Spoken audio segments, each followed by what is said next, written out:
Bonjour Nicolas Forissier. Bonjour. La colère gronde chez les agriculteurs qui tentent de bloquer Paris ce matin. Parmi leurs inquiétudes, la possible signature du projet d'accord du Mercosur lundi. Le feu vert des 27 pourrait avoir lieu demain. Que va faire Emmanuel Macron? Est-ce qu'il va voter pour ce traité de libre-échange entre l'Union européenne et certains pays d'Amérique du Sud?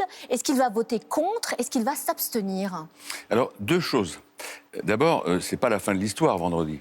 Vendredi, vous avez les représentants permanents des pays de l'Union européenne qui vont décider si ils acceptent la mise en route de la signature. Mais quelle sera la position de la France demain ? Ce que je veux dire simplement, c'est que nous avons ensuite un long processus qui passera, j'y reviendrai peut-être, par le vote au Parlement, qui a un certain nombre de possibilités, y compris de suspendre par la saisine de la Cour de justice européenne la mise en œuvre de cet accord. Donc nous ne sommes pas au bout du chemin, ça n'est pas la fin de l'histoire, c'est une étape, et je veux insister là-dessus, parce qu'il ne faut pas qu'on croie que vendredi, l'accord du Mercosur est définitivement signé. Mais néanmoins, quelle sera la position de la France? Je vais vous répondre. Que dira Emmanuel Macron? Nous avons toujours dit que la France est un grand pays agricole, que notre identité, c'est l'agriculture et le monde rural plus globalement, notre modèle gastronomique, alimentaire. Et donc c'est pour nous un problème d'identité essentiel et il est hors de question, même s'il y a des avantages à cet accord pour beaucoup de filières en France, y compris d'ailleurs dans le domaine agronomique, il est hors de question de sacrifier ou de mettre en danger, en risque un certain nombre de filières agricoles. Je pense notamment à l'élevage bovin, à la volaille, etc. Donc nous avons toujours ne votera pas pour. Nous avons toujours eu, pour l'instant, il est hors de question de voter pour. Et nous l'avons dit et redit, c'est la position constante de la France, parce que nous avons posé des conditions, des exigences qui sont une clause de sauvegarde, c'est-à-dire un frein d'urgence, si jamais il y a une déstabilisation d'une filière parce qu'il y a trop de baisse de prix ou trop d'augmentation de volume par rapport à ce qui est prévu et normal, là, on peut arrêter. Ça, c'était une exigence absolue, on l'a obtenue, et d'ailleurs, sans doute, le Parlement européen va-t-il, après l'avoir lui-même renforcé, voter cette mesure. Deuxièmement, on a exigé ce qu'on appelle des mesures miroirs, c'est-à-dire il n'y a pas de raison que les importations... De réciprocité. Voilà, de produits agricoles, agroalimentaires qui viennent d'autres pays du monde, c'est pas seulement d'ailleurs le Mercosur, soient trop faciles et ne respectent pas les normes que nous, on impose à nos agriculteurs. Là, on a une avancée qu'on n'aurait pas imaginée il y a encore quelques années. Et puis, dans le cadre de la négociation avec le Mercosur, c'est la France qui l'obtient. Donc, vous revendiquez des victoires. Est-ce que ça veut dire que vous pourriez demain, la France, Emmanuel Macron, pourrait s'abstenir? Je suis en train de vous dire que pour l'instant, nous avons un certain nombre d'avancées. C'est le travail de la France. C'est grâce aux efforts et au bras de fer que nous avons engagés, y compris avec certains alliés, je pense à la Pologne, l'Italie qui nous a aidés. Mais nous ne sommes pas, là aussi, au bout du chemin. Le compte n'y est pas. Monsieur et le donc, ministre... pour l'instant, je vous réponds, mais il faut être précis. Pour l'instant, il est hors de question, la position de la France est constante, de voter ou de donner un accord à cet accord. Excusez-moi de répéter les mots, mais c'est ça le sujet. Et nous attendons que la Commission européenne, y compris avec l'appui de nos partenaires, aille jusqu'au bout de nos exigences. Pour l'instant, le compte n'y est pas. Nous avons toujours été très clairs. Et donc, la position de la France, elle est extrêmement négative aujourd'hui. Plutôt une abstention, si je vous entends demain. Il ne me revient pas de vous donner moi-même la position, mais vous avez bien compris que nous ne sommes pas satisfaits aujourd'hui parce que nous n'avons pas les réponses à toutes nos demandes. Néanmoins, la France milite, on le sait depuis des années, pour bloquer le processus, mais elle n'a pas réussi à dégager une minorité de blocage. Je rappelle, c'est au moins 4 pays États membres qui représentent 35% de la population. Est-ce que ce n'est pas l'échec de la stratégie française? Non, d'abord, nous sommes le grand pays européen en matière agricole. Ce n'est pas le cas de tous les autres pays, ils ont d'autres intérêts. Deuxièmement, je ne peux pas vous laisser dire qu'on n'a pas réussi à mobiliser. C'est d'ailleurs... Pourquoi est-ce que la France est avec la Hongrie et la Pologne, point barre. L'Italie, et l'Autriche, à qui on y a non, mais je suis en train de vous expliquer justement que l'Italie, au contraire, nous a donné son accord et son soutien pour reporter. Mais là, elle s'apprête à voter. Pour reporter et pour obtenir dans l'intervalle un certain nombre de choses de la Commission. D'ailleurs, je vous signale que nous avons nous-mêmes demandé, comme l'Italie l'a rappelé pour elle-même, l'augmentation du budget de la PAC, parce qu'il y a des négociations parallèles. Il n'y a pas seulement le Mercosur. Il y a la PAC, il y a le problème du coût des engrais pour les agriculteurs français. Et sur le coût des engrais, hier, nous avons obtenu satisfaction.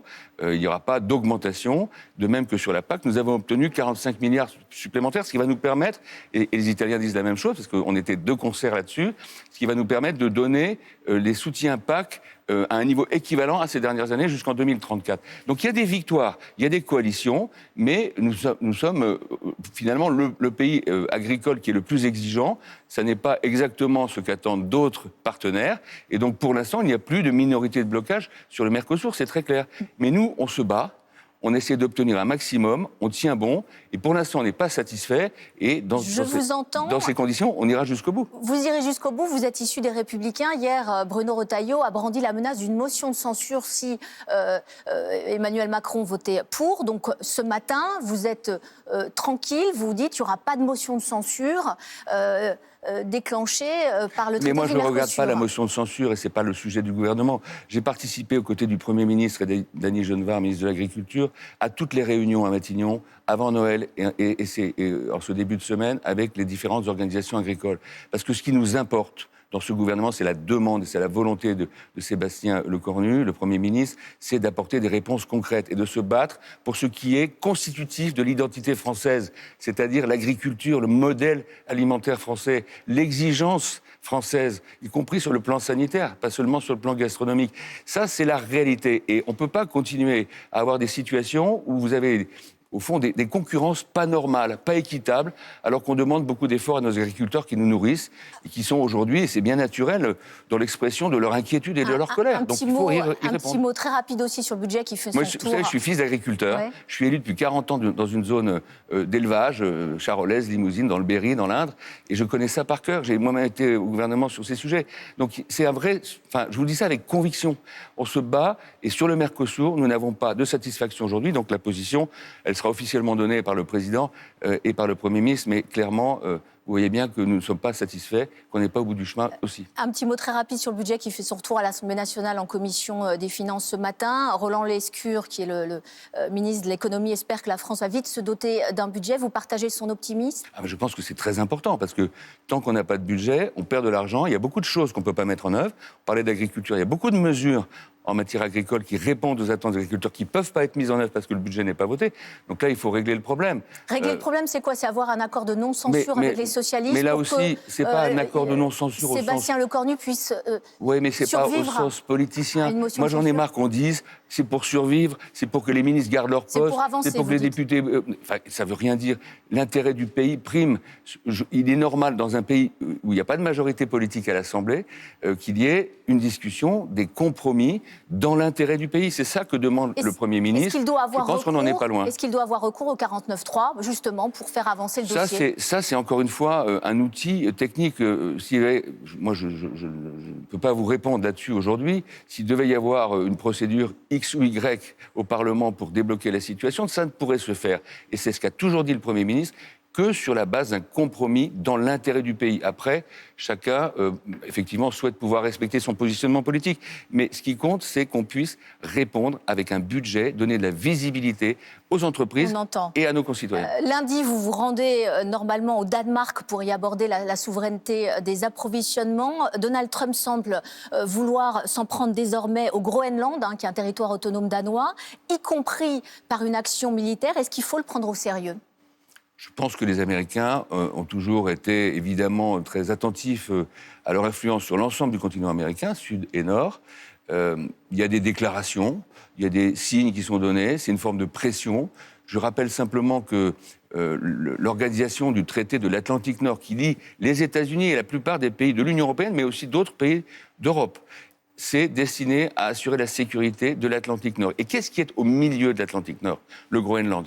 Donc il y a quand même une contradiction à imaginer que les Américains viendraient d'une manière ou d'une autre s'emparer du Groenland. Ça se ferait contre l'OTAN, ça se ferait donc contre leurs partenaires, alors même qu'ils en sont membres. Donc il y a, je crois, une part pas dire de cinéma, mais de pression politique. Je rappelle aussi, de toute façon... Mais imaginons, Monsieur le Ministre, si jamais le Groenland était annexé par Donald Trump, est-ce que la France devrait actionner l'article 5 de l'OTAN qui stipule que tout allié menacé entraîne une aide des autres membres de l'OTAN ? Le président Macron a eu raison de dire que c'est une situation, je ne sais plus quel est le terme, mais inimaginable. Parce que ça veut dire que les Américains, qui sont eux-mêmes membres et cofondateurs de l'OTAN, c'est-à-dire la protection de l'Atlantique Nord, donc du Groenland, ferait exploser les choses. Mais c'est ce que dit Donald Trump en disant l'action militaire, pourquoi pas? Je pense qu'il faut... Bon, évidemment, ça choque, mais je pense qu'il faut bien voir qu'il y a là une forme de bras de fer, de négociation. On connaît M. Trump, c'est sa façon de faire. Il faut rester serein, solide, il faut trouver des solutions. Mais je rappelle juste que le Groenland est déjà, aujourd'hui, en situation d'être protégé par les Américains qui ont tous les droits dans le cadre d'un traité qui date de 1951, si je me rappelle bien, et qui permet aux Américains d'installer toutes les bases qu'ils veulent et de faire de l'extraction minière. Donc, voilà. On entend ce que vous dites ce matin. Merci beaucoup, Monsieur le Ministre. Nicolas Forissier, bonne journée à vous.